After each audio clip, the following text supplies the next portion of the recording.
Hi guys, this is a super spontaneous random video, but I found something that I thought might be kind of relevant to IBS and anxiety that comes with it and struggling to live life with it. Some of you might be too young to know what this is, but back in the day there was this thing called Yahoo Answers. It still exists, but it's actually about to shut down in like a month, but it used to be really popular, and basically it was just like a forum where anyone with a Yahoo account could go on, ask a question, and then anyone else with a Yahoo account could answer. People would go on there for like tutorials or like how to fix something, homework questions, things like that. But I remember so well. There was one day, my freshman year of high school, so 9th grade, I was home for like the millionth time that school year, sick with IBS. I was fairly new to my diagnosis at that point. I had only had it for 2 years. I didn't understand anything about it. I didn't understand anything about my body. I didn't understand anything with the anxiety that comes with all of it. All I knew was my stomach hurt all the time.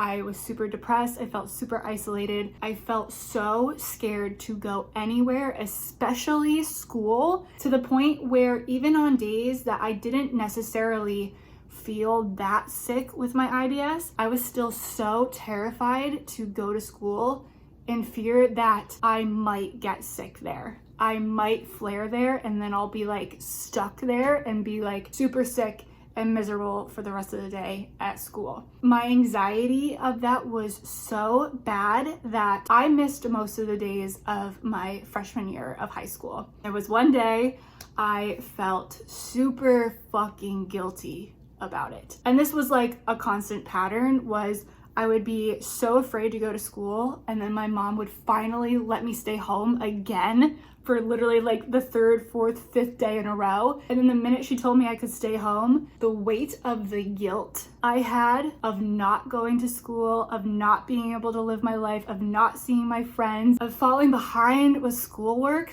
would make everything so much worse. I would start to feel sick. I would start to feel more anxious. I would feel depressed. I even had some like really dark thoughts back then, which trigger warning. I would have like kind of suicidal thoughts. Kind of. I was never like, oh, I'm definitely gonna kill myself or anything, but it was always like, the world might be better without me. Can I really live this life? Like, I feel worthless, stuff like that. So there was one day I was home again and I took to Yahoo Answers. I was so desperate to find a way to make myself feel better that I resorted to strangers on the internet, which today I don't really think that's such a bad thing. I think we've obviously found and built such a great community for that. But back in the day, first of all, IBS wasn't talked about. Stomach conditions as a whole weren't talked about. And like, no one had a lot of like empathy for this kind of stuff. But I went to Yahoo Answers and I posted this. This has become a huge problem. Can someone help me? I am constantly sick with stomach viruses and colds, and I've missed so much school this year. Let's just stop there. I was not sick with stomach viruses. I was sick with IBS all the time, plus colds, and I always had strep throat. Like, I was constantly sick, but mainly my IBS, but I always disguised it as stomach viruses because I thought that was less embarrassing. So just wanted to clear that up. I'm a freshman and it's really tough to make up work in high school. After I do feel better, I'm afraid to go back to school because I know I've missed a lot of work and will get stressed out. I want to stop there again. That's true. It was a huge cycle of not feeling well, skipping school, feeling anxious about skipping school, feeling anxious about missing all the work, feeling anxious about having to catch up on all the work, then feeling sick all over again from all of that anxiety, shame, and guilt, and then missing school all over again. And it was just a huge cycle. It was awful. I then tell my mom I am still sick and stay home again just because I'm afraid to go back. Again, that's because I was afraid of getting sick at school, and then also just being so anxious and overwhelmed by everything I kept missing because of my IBS. By doing this, I know I am only making it even worse, but I seriously cannot force myself to get back. Can anyone help me think of ways to motivate myself to go back after being sick? please take seriously. It has become a big problem. Again, I kind of just want to like paint the picture of where I was mentally when I wrote this post. I remember sitting at my computer chair crying, and I mean crying while writing this post, feeling so guilty and shameful, worthless. I truly was looking for compassion and empathy from anyone that would give it to me, to validate me in missing my life because I was constantly sick, and to reassure me that things were going to be okay and that things were going to get better. And I don't know, like, that's what I was looking for. I was looking for kindness, and I didn't really get that.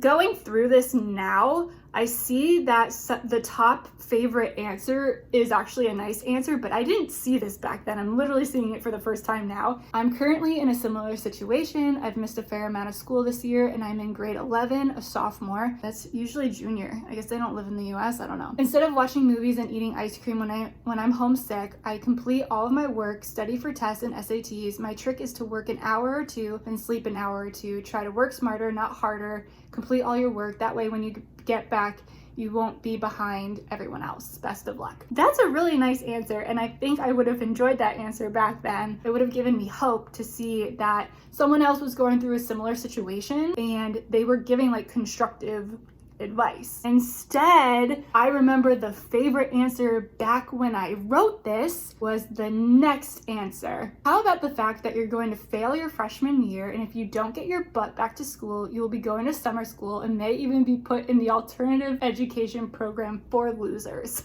It's a big world, sweetie, and it doesn't stop because we get stressed out. It keeps going, and only we can navigate our destiny. You're right though, you are making it worse. You need to tell your mom what you're doing, and maybe she can get you a therapist to talk to. Honestly, I probably did need a therapist back then. I need a therapist now too, so kind of constructive.